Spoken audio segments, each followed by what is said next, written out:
Grabe mga ka-dreamers, tignan nyo to, sinindihan niya lamang yung kandila at lumipad na agad yung paper cup. Abay, dahil lubos nga ang aking pagkamangha sa napanood ko na iyon, kaya naman susubukan ko. Bali, ito nga lamang pala ang kailangang gamitin sa trick nga na iyon. Itong isang bahayan nga ng posporo ay inalis ko lahat ng palito. Tapos itong barbecue stick ay aking pinutol para maging dalawa. At para nga mailagay ito rito sa box ng posporo, kailangan ko rito gumamit ng stick glue. Ang kagamitan na tulad ko na kahit magulo, mag-stick pa rin ako.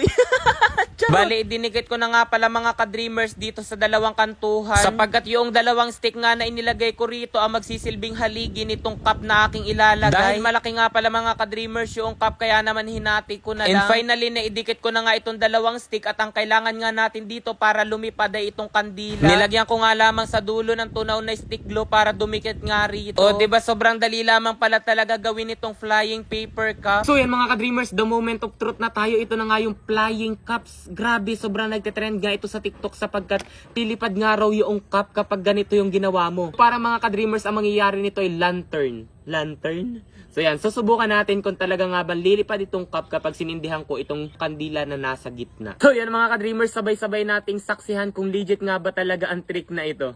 So yan, sindihan ko na itong palito ng posporo. Okay? Yun, ayan na. So yan, lagay ko na ha. Tignan nyo ha. Ayan, namatay. Ang bagal-bagal kasi daming dada eh. Yung, okay? Sindihan ko ha. Tingnan nyo ha. Okay, yan na. Kung lilipad talaga siya. Ayan na. Ayan na, may sindi na siya mga ka-dreamers. Tingnan nyo ha. May sindi na siya. Yan. Ayan na. Ayan na. Yan na. May sindi na siya. Pero, para hindi manalipad. So yan. Hindi naman katulad nung aking napanood. Baka naman may tali. Ayan na. Subukan natin. Ayan. Ay. Nasilab yung Ulo. Nasilab yung cup ko mga ka-dreamers. So yun, grabe, legit nga pala talaga mga ka-dreamers na yung cup ay lalanggaab kapag sinindihan ko yung kandila na nasa bahaging gitna. Yan. Yan yung nangyari. Yan, nasira na.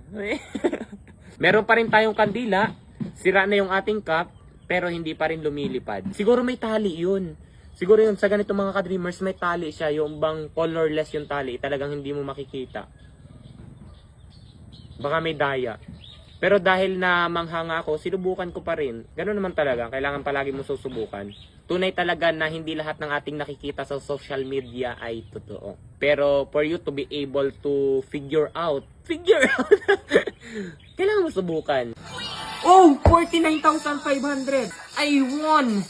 83,100. Ngayon mga ka-dreamers, tuturuan ko kayo kung paano kumita ng napakalaki rito kay PH Pasay. Nasa comment section lang ang link para mag-register at mag-deposit. Huwag nyo kalimutan mag-screenshot sapagkat mamimigay ako ngayon sa GCash. So yan, maglaro ako ngayon dito kay Super Ace. Play! Ito yung pinakamaganda scatter agad sapagkat may 10 spins siya mga ka-dreamers. 400 na agad oh. O yan yung scatter na sinasabi ko. Napakaganda niyan dito kay PH Pasay. Play! 800 agad. Oh, 1, 2. 1, 2. 1, 2. 1, 2. 4,000. 2, 4. 1, 2.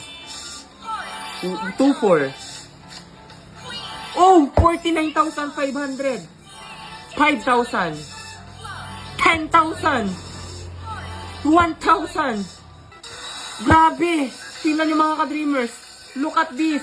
I won 83,100. Ang akin lang tinaya, 200 pesos. Oh, di ba napakadali lamang talaga kumita rito kay PH Pasay. Kaya kung nais nyo rin kumita mga ka-dreamers, nasa comment section lang ang link para mag-register at mag-deposit. Huwag kalimutan mag-screenshot at ilagay sa comment section sapagkat mamimigay ako sapagkat nanalo nga ako. Daming sapagkat pero dahil ako'y tuwang-tuwa, mag-register at mag-deposit na kayo. Yun lang.